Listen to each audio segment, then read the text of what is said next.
Soy Hugo, mi socio Javier me quitó la empresa y falsificó mi firma, movió los activos y me humilló en la junta. Ahora lucho para recuperar la verdad. El negocio que construimos juntos terminó en traición. Como me dejaron sin nada en menos de un año. Identificación. Nombre, Hugo. Edad, 34. Género, masculino. Contexto rápido.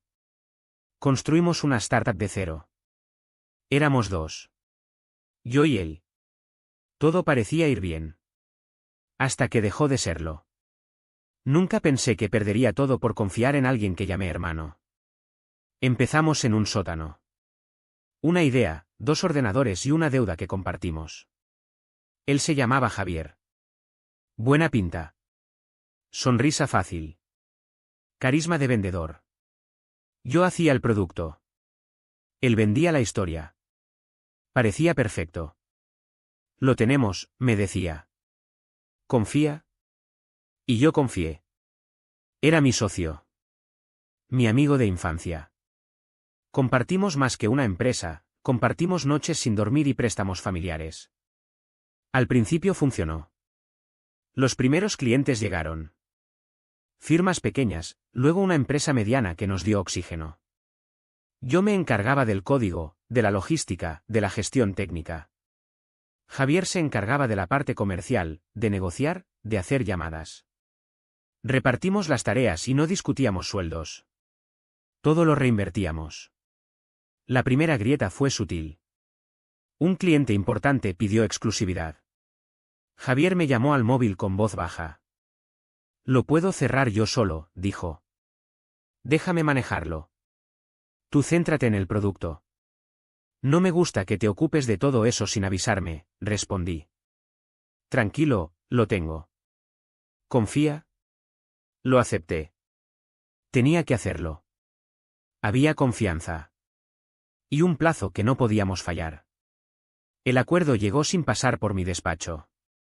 Firmaron, vino un adelanto y Javier empezó a cambiar. Más reuniones sin mí. Mensajes que leía tarde. Excusas. Me dijo que era normal, que la compañía estaba creciendo y necesitaba un frente comercial fuerte. Un día me citó en un bar. Traía papeles. Firma esto, dijo. ¿Qué es? Un acuerdo de reestructuración temporal. Para acelerar las cosas. No te preocupes. No firmé. No soy de firmar cosas sin revisar. Me pegó la sonrisa de nuevo. Eres muy desconfiado, soltó. Si no confías, rompes todo. Y se marchó. La sensación de malestar se instaló. Pero había clientes, había nómina que pagar, había presión. Me dije que me estaba poniendo nervioso. Que la ansiedad me traicionaba. La primera traición explícita llegó meses después. Yo estaba en el servidor, corrigiendo un error y vi un archivo que no reconocía. Un contrato. Con mi nombre, sí. Pero no firmado por mí. Y con una cláusula que me dejaba fuera del control operativo. El documento tenía mi firma falsificada. Sentí que me rompía algo por dentro. Fui a verlo. Le puse el documento sobre la mesa. ¿Qué es esto? No tengo ni idea, dijo con calma. Te habrás confundido. No me mientas, le dije. Esta es mi firma. Está fechada hace 3 semanas, ¿por qué firmarías algo así sin mí? Lo hicieron los abogados. Era urgente. No quise molestarte. Suena simple. Lo parecía. Pero conocía a Javier. Lo conocía bien. Le miré a los ojos. Me devolvió una mirada fría y ensayada. ¿Cuánto? Pregunté. ¿Cuánto qué? ¿Cuánto te pagaron para hacerlo sin mí? Se enfrió del todo. Bajó la mirada. No respondió. Se levantó y me dejó solo con el contrato. La oficina olía a café y a mentira. Lo siguiente fue peor, pensé. Y no me equivoqué. De repente los clientes empezaron a recibir correos desde direcciones que yo no conocía. Contraseñas cambiadas. Accesos cerrados. Pedidos que yo no sabía gestionar. Las cuentas bancarias estaban derivadas a otra sociedad que Javier había creado. Todo legalmente. Todo firmado. Todo con mi firma. ¿Qué has hecho?, le pedí una tarde. Lo necesario para salvar la empresa, dijo. No me metas en esto, respondí. Lo estás metiendo tú. ¿No recuerdas que nos endeudamos porque tú no parabas de gastar en el producto? Yo tuve que arreglarlo. La conversación quedó en un vete frío. Me quedé sentado viendo las cajas vacías en la oficina. Era el único que trabajaba de verdad. Él parecía el único que llevaba corbata. No podía creerlo. Empecé a reunir pruebas. Emails, mensajes, transferencias. Javier había movido facturas, había creado una red de empresas pantalla y había transferido los activos clave. Yo tenía copias del código. Tenía clientes que me decían que nunca vieron la cara del nuevo CEO en persona. Tenía la sensación de que todo se había planificado. ¿Por qué haría algo así alguien que te conoce desde pequeño?, me preguntaron en un foro. No había maneras legales, escribió otro. Al principio la gente me apoyó. Comentarios como, no te dejes o publica todo. Otros dudaron, ¿seguro que no hay pruebas? Porque se parece a una pelea de socios que no se han puesto de acuerdo. Un usuario incluso escribió, hombre, cada socio cobra sus porcentajes, ¿no habrá cláusulas? Las opiniones se dividieron. Y eso dolió. Intenté confrontarlo en la junta. Llevé las pruebas. Copias, correos, transferencias. Le dije delante de nuestros empleados, ¿esto es lo que has hecho? Falso, fue su respuesta. No me mientas, dije. Hay firmas, hay transferencias a esa cuenta. Evidencia manipulada, replicó. No te conviene decir esto ahora. Algunos empleados se apartaron. Otros bajaban la mirada. La junta se convirtió en un juicio conmigo como acusado. Javier habló. Encantador. Presentó su versión. Hugo ha estado distraído. No ha sabido liderar. He salvado la empresa. La reacción en el foro cambió. ¿Lo ha salvado o lo ha vaciado?, alguien preguntó. Muchos dudaron. Otros atacaron. Parece que eras un desarrollador que no sabe de negocios, escribió un comentario que me quemó. La humillación social fue afilada. Amigos comunes me miraban con pena. Clientes empezaron a preguntarme si era cierto. ¿Vas a seguir?, me preguntó uno. Puedo contarlo y aún me duele cómo sonó su voz, como si ya estuviera sentenciado. Hubo una confrontación en la calle. Me agarró del brazo. No hables de la empresa fuera, dijo él en voz baja. ¿Qué crees que vas a lograr destruido? Le solté la mano. Tú lo destruiste, dije. Tú me quitaste todo. Te lo advertí, murmuró. Y sonrió como quien no teme la ruina porque la planificó. La sensación de injusticia me devoró. Yo había puesto más horas, más dinero, más noches en esa empresa. Había renunciado a otras oportunidades. Y en un gesto lo perdió todo, la sociedad, la confianza, la reputación. Yo no soy violento. No llamé a la prensa. No hice escándalo. Empecé por lo básico, abogados. Hice una demanda. Denuncié falsificación de firma. Denuncié apropiación de activos. Contraté peritos para que analizaran los documentos. Él lo tenía todo muy bien preparado. Sus contratos estaban limpios. Sus nuevas sociedades parecían construir una cortina legal. Mientras tanto, en público, seguía siendo el salvador de la compañía. Gracias a Javier, seguimos vivos, decía en las reuniones. La prensa local lo llamaba emprendedor decidido. En el foro hubo quien me decía que eso era normal, que sin abogados todo se perdía. Otros afirmaban que debía reaccionar con más fuerza, publica las pruebas, vete a la prensa, haz un vídeo. Empecé a publicar partes en Reddit. No todo. Solo lo suficiente para que quienes nos conocían supieran la verdad. Las reacciones fueron mixtas. Algunos me apoyaron. Te creemos, dijo una usuaria. Otros me atacaron, ¿por qué no diste poderes notariales, no firmaste eso? ¿Quién guarda conversaciones de hace años?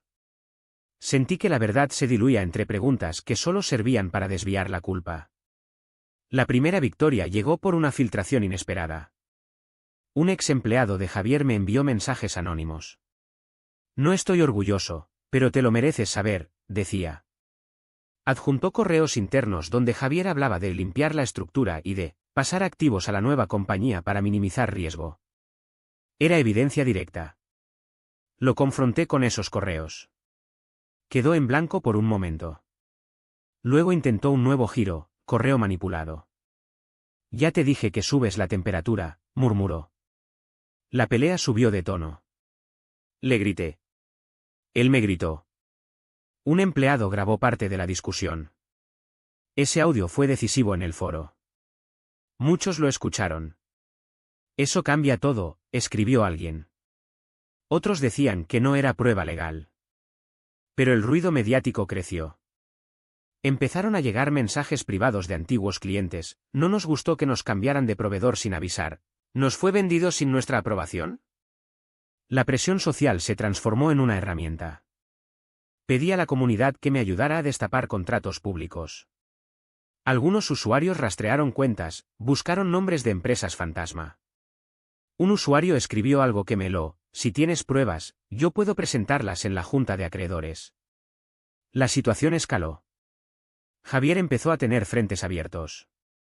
Un proveedor demandó por impagos. Un banco congeló una cuenta por reporte. Sus nuevas sociedades estaban estructuradas, pero no eran inmunes. Todo era legal, pero los hilos dejaban rastros. La primera gran confrontación pública fue brutal. Le planté frente al equipo y dije: tú firmaste esto. Le mostré correos, transferencias. Quería ver cómo se defendería. Lo vi sudar por primera vez. No mezcles vida personal y empresa, dijo. No sabes lo que hablas. Sí sé, respondí. Sé que robaste a la gente que confiaba en nosotros. Hubo murmullos. Alguien empezó a grabar otra vez. ¿Qué queréis que haga?, dijo él con desesperación controlada. ¿Que me vaya? Pues me iré, pero no sin dejar las cosas en orden. Orden, repetí. Me pareció una broma cruel. La red empezó a moverse de nuevo. Usuarios subieron capturas, hablaron con un periodista local. No hice yo la denuncia pública mayor. Fue la comunidad. Y por primera vez hubo ojos de fuera que empezaron a mirar con curiosidad. Pero no todo era luz. Javier empezó a contraatacar. Hizo filtrar información personal mía que nada tenía que ver con la empresa. Mensajes privados sacados de contexto. Un ex amigo mío comentó algo en Twitter que me dolió hasta la espina. Cuidado, me advirtieron en el foro. La guerra sucia es su fuerte. Y tenía razón. Actualización 1. Las cosas dieron un vuelco cuando una auditoría forense dio resultados parciales. Habían rastreado transferencias entre cuentas y encontraron movimientos sospechosos. Dinero que salía de nuestra cuenta común y terminaba en sociedades que Javier controlaba. No solo eso, contratos con cláusulas que transferían derechos intelectuales a esas empresas. ¿Por qué habría hecho eso?, preguntó alguien en los comentarios. Para asegurarse la propiedad, por si os peleabais, respondió otro. Las opiniones se calentaron. La noticia llegó a un periódico regional. Socio acusado de vaciado, titularon. De repente el nombre de Javier dejó de sonar solo en círculos de startup. Sus clientes empezaron a recibir llamadas de periodistas preguntando si sabían de esos contratos. Él se defendió públicamente con una entrevista. Sonrisa, discurso preparado. Hubo una reestructuración para proteger la empresa. Hugo no entendía el proceso, dijo. Según él, yo era la amenaza. Lo esperaba. Tenía un argumento listo. En la audiencia preliminar, mi abogado presentó pruebas. No era suficiente para tumbar todo, pero sí para que un juez paralizara algunas transferencias. Logramos congelar cuentas por una orden temporal. Fue la primera vez en meses que respiré. La reacción en el foro fue eufórica. Por fin, lo sabía, esto cambia todo. Pero también había escepticismo, Es temporal, ya se inventará otra cosa. Y eso era lo que más me angustiaba, la impunidad de alguien con tanta habilidad para moverse entre grietas legales. Lo que nadie vio venir fue el contraataque personal que lanzó Javier. Empezó a buscar mis debilidades. Encontró un proyecto freelance que había hecho años atrás con un antiguo socio técnico. Lo pintó como prueba de mala praxis. Filtró conversaciones de cuando yo acepté un préstamo personal. Sacó textos de chats que parecían comprometedores. Un comentario en Reddit me rompió, no sé quién es peor, el que roba o el que grita al perder. Me dolió como un golpe inesperado. Mi vida privada quedó expuesta. La prensa publicó titulares con insinuaciones. Amigos cancelaron encuentros. En la audiencia, Javier se presentó con un equipo de abogados nuevos. Todo indicaba que se preparaba para guerra larga. Dijo que era víctima de una campaña y que yo no era fiable. Está resentido, dijo uno de sus abogados. Quiere venganza. Salí del juzgado con una sensación de derrota a medias. Habíamos ganado terreno, sí. Pero el precio se notaba, mi reputación, mi salud, las noches sin dormir. Y entonces llegó algo que nadie esperaba. Un cliente grande que había cambiado de proveedor, harto de la inestabilidad, apareció con un testimonio. Dijeron que Javier había intentado venderles servicios con condiciones ilegales. Firmaron para aparecer como testigos en la causa. Fue un golpe duro para él. Parece que no todo está perdido, me escribió alguien en privado. Sigue así. Yo quería creerlo. Pero la tensión seguía. Cada paso que avanzábamos, él parecía tener otra carta escondida. Y yo notaba que me quedaba sin margen. ¿Hasta cuándo soportas esto?, preguntó un usuario en un hilo. Fue una de esas preguntas que molestan porque tocan el lado humano. Actualización 2.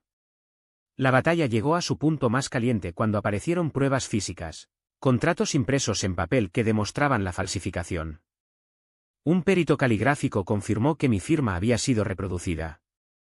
Además, descubrieron que una notaría había validado un apunte que permitía a Javier transferir la propiedad intelectual a su sociedad. La noticia se filtró. Perito confirma falsificación, titularon varios medios. El foro se volvió loco. Por fin, que lo metan en la cárcel, qué injusto. Javier empezó a temblar. Lo vi en una grabación que publicó un usuario en la red. Estaba nervioso. Llamadas a su madre, a antiguos socios. Empezó a correr. Y eso me dio una sensación extraña, rabia mezclada con triunfo. No era moral. Era humano. Lo que siguió fue una serie de confrontaciones públicas donde él intentó negociar conmigo para no llevar el caso a juicio. Hugo, podemos arreglar esto, me dijo una tarde. No quiero que esto acabe mal para ninguno. No me vas a comprar, respondí. Has vaciado la empresa y me has dejado sin nada. ¿Puedo arreglarlo?, volvió a decir. No quiero arreglos en secreto, contesté. Quiero que vuelvan los clientes. Quiero que devuelvas lo que te llevaste. La idea de un arreglo me revolvía el estómago. ¿Y si lo aceptaba y luego volvía a desaparecer con otros activos? No. Quería exposición. Quería que la gente viera que no todo se arregla con cheques bajo la mesa. La comunidad digital jugó un papel clave. Usuarios subieron listas de clientes que habían sido contactados por Javier con prácticas agresivas. Un hilo documentó llamadas de presión. Otro hilo mostró correos con ofertas predatorias. Había evidencia de patrón. No era un error, era un plan. En lo personal, recibí mensajes oscuros. ¿Crees que no sabemos qué hará?, decía uno. Te quedas sin amigos si vas a por él. Me asusté. Lo confesé en un post y la respuesta en el foro fue inmediata: sigue, no te rindas. Y esas palabras me sostenían. Un punto de inflexión fue un testimonio en un programa local. Una empleada antigua de Javier habló anónimamente. Contó cómo había presenciado la creación de las empresas pantalla. Dijo nombres, fechas, correos. Fue suficiente para que la fiscalía clavara otra investigación. En la audiencia siguiente, las piezas empezaron a encajar. El juez ordenó medidas cautelares más amplias. Javier parecía acorralado. Sus defensas se estrechaban. Y yo respiraba por primera vez en meses. Pero no todo fue un triunfo claro. Él aún tenía influencia. Algún cliente decidió no colaborar por temor a perder contratos. Lo siento, me escribió uno. No quiero líos. Aquello me volvió a la realidad, el sistema premia a quien tiene contactos, aunque sean corruptos. Aún así, lo peor no había terminado. En una de las últimas audiencias antes del juicio, Javier lanzó una acusación que me dejó sin aire. Dijo que yo había hecho mal uso de fondos para pagar a proveedores personales. Dijo que había gastado dinero de la empresa en un proyecto paralelo. Presentó extractos bancarios que parecían confirmarlo. ¿Qué has hecho?, me preguntó un periodista fuera del juzgado. No gasté dinero de la empresa en privado, dije. Eso es falso. Pero las dudas volvieron a surgir. En el foro, algunos usuarios escribieron, si hay extractos, como no lo firmasteis, no había control. Otros defendían, menudo disparate. Suena a última carta de quien se queda sin nada.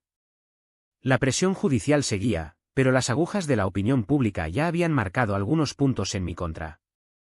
Sentí que cada paso en falso podía arruinar lo que quedaba por salvar. Antes de continuar con la historia, recuerda darle un like al vídeo y suscribirte a Reddit Españolo. Actualización 3. La recta final se acercaba. Teníamos el peritaje, las testimoniales y las transferencias rastreadas hasta las sociedades de Javier. La fiscalía avanzó con cargos. El juicio se fijó. La tensión era insoportable. Dormía poco. Me despertaba con sobresaltos. La audiencia empezó con fuerza. Los fiscales expusieron el patrón: falsificación, apropiación indebida, fraude. Mostraron pruebas. Testigos. Emails. Transferencias. El público en la sala murmuraba. El abogado de Javier intentaba desmontar cada punto con tecnicismos. ¿Seguro que no es manipulación?, preguntó uno de los juristas de su defensa. Fue una táctica. A veces la ley se apoya en dudas. Y su equipo vivía de sembrarlas. En el foro la guerra seguía. Usuarios debatían la posibilidad de prisión. Que le suspendan el registro mercantil, pedían algunos. Otros avisaban, no celebres antes de tiempo. La ley es fría. Una prueba clave fue el documento de transferencia de propiedad intelectual. El perito explicó la falsificación. Era convincente. Ver las caras en la sala, el cambio de color en el rostro de Javier, me dio una sensación mezcla de alivio y óxido en el pecho. Pero había otro elemento que nadie esperaba, uno de sus socios externos, que hasta entonces se mantenía al margen, decidió hablar. Dijo que Javier le había contado el plan de sacar activos fuera de la sociedad. Dijo que sentía culpa y que tenía correos donde se detallaban las instrucciones. Eso fue un golpe mortal. La defensa trató de desacreditarlo. Quiere vengarse, dijo su abogado. Pero sus correos eran firmados y fechados. Había un patrón innegable. El clímax llegó cuando se presentó un testigo que logró conectar los puntos legales con la intención. Un gestor documental que mostró cómo se habían alterado actas y se habían registrado poderes falsos en notaría. La fiscalía dijo, no fue casualidad. Fue planificado. En la sala se escuchó un suspiro colectivo. Había personas que nos habían visto empezar. Había empleados que lloraban. Yo intentaba contenerme. Me sentía un extraño viendo cómo se hacía justicia. Javier rompió en la sala. Gritó. Es mentira, dijo. Su coraza se quebró. Ese instante fue la prueba más humana de su ruina. Y no es que me alegrara, me perturbó ver a alguien que conocía así quebrarse. Pero también pensé en todo lo que me quitó. Pensé que por fin iba a caer. Aún no, fue una de esas sensaciones que me cruzaron cuando le vi suplicar. Sabía que lo peor aún no había terminado. El juez podría optar por medidas menores. ¿Podía? La realidad es que la justicia no siempre es tan rápida. Mientras se dictaba la sentencia, la comunidad vigilaba. Hilos en el foro se actualizaban en tiempo real. Comentarios que celebraban, otros que pedían cautela. No cantéis victoria hasta que no salga la sentencia, decía un moderador. Y la sentencia fue dura. Actualización final. El juez encontró indicios suficientes de fraude y falsificación. Las medidas cautelares se convirtieron en definitivas: embargo de las sociedades pantalla, restitución de parte de los activos y una orden de inhabilitación para administrar sociedades por un tiempo largo. No fue cárcel inmediata, pero fue más de lo que yo esperaba conseguir. En lo civil, el juez falló a favor de la restitución parcial de derechos sobre la propiedad intelectual y ordenó compensaciones económicas. No lo recuperé todo. No recuperé la confianza. Pero recuperé piezas clave que permitieron poner en marcha una nueva estructura sin Javier. La prensa tituló: socio obligado a devolver activos tras demanda.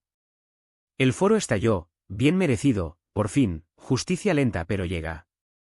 Muchos usuarios celebraron. Yo leí cada comentario como quien repasa las heridas. Javier perdió clientes, reputación y la posibilidad de gestionar empresas por años. Perdió dinero y posicionamiento. Perdió la marca que tanto presumía. Se le vetó de asociaciones profesionales.